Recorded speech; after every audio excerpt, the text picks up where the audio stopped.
While watching Sonic 3 for the first time, I came to a conclusion that may surprise you. What if the Sonic movies are more similar to the classic trilogy than we realise? Sonic the Hedgehog was revolutionary back in the 90s, redefining the industry itself with many of the things it introduced, from idle animations to its unique momentum-based gameplay. I won't repeat myself too much about it because, well, I made a review on it as my first ever video. But my underlying point is, although it was revolutionary at the time, it hasn't aged the best. And that sentiment is something I feel with the first Sonic movie as well. Both established the worlds of their respective universes, with Sonic 1 focusing on the nature versus technology theme, while Sonic Movie 1 delves into Sonic's backstory as an alien, with him learning to adapt to Earth and controls latent abilities. And while Sonic Run ushered in an era of platforming mascots, Sonic Movie 1 would eventually lead to several other video game adaptations to be given the green light. Neither of these were anything above a 6 out of 10, but they laid the foundation for what would follow. Sonic the Hedgehog's success meant a sequel was all but inevitable, leading to the creation of Sonic the Hedgehog 2. And in short, because again I made a review on it, Sonic 2 was a no-nonsense improvement over the first game. It took what worked from the first entry and added to the lore of the franchise with characters like Tails and the introduction of Super Sonic, while removing most of the bullshit that didn't. Sonic Movie 2, which is ironically based off Sonic 3, follows that exact same philosophy. It adds Tails and Knuckles to the mix while further expanding the lore of this universe with the Owls vs. Echidna backstory and adding the Master plus Chaos Emeralds to the mix.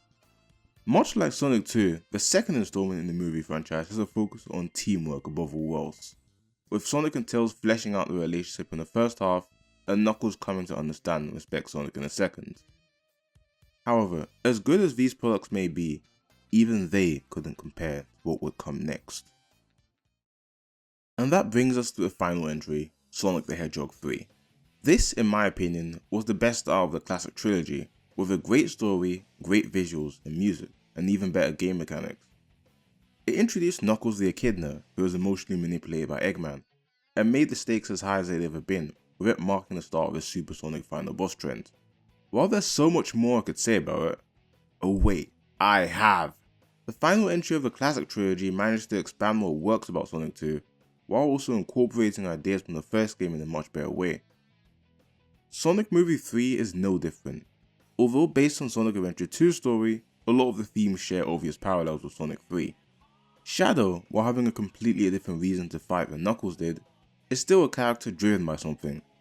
Only instead of fighting to protect his island, he fights to avenge a fallen comrade in Maria. Gerald, who's very much alive in this continuity, knows his pain better than anyone and manipulates it for his own nefarious gain. Shockingly though, he also does this with Eggman, and this genuinely caught me off guard while watching.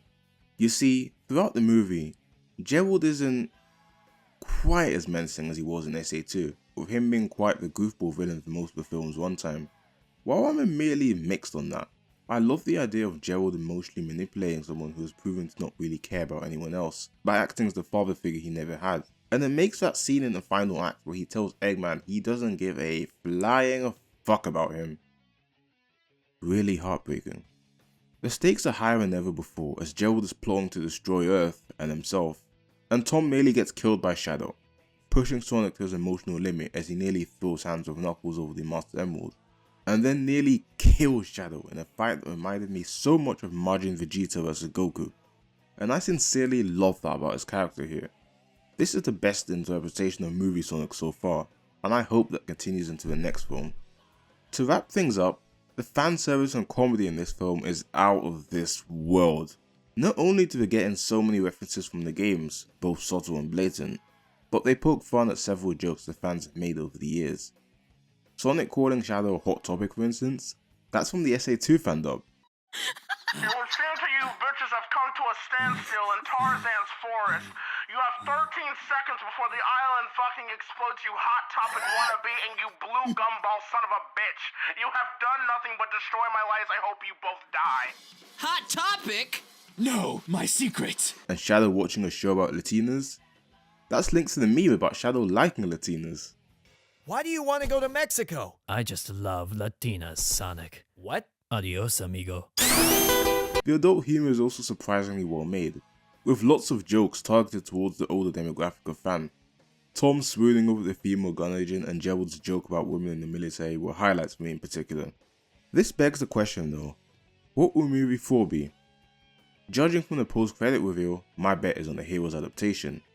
However, how will that play out? What new characters are going to be revealed?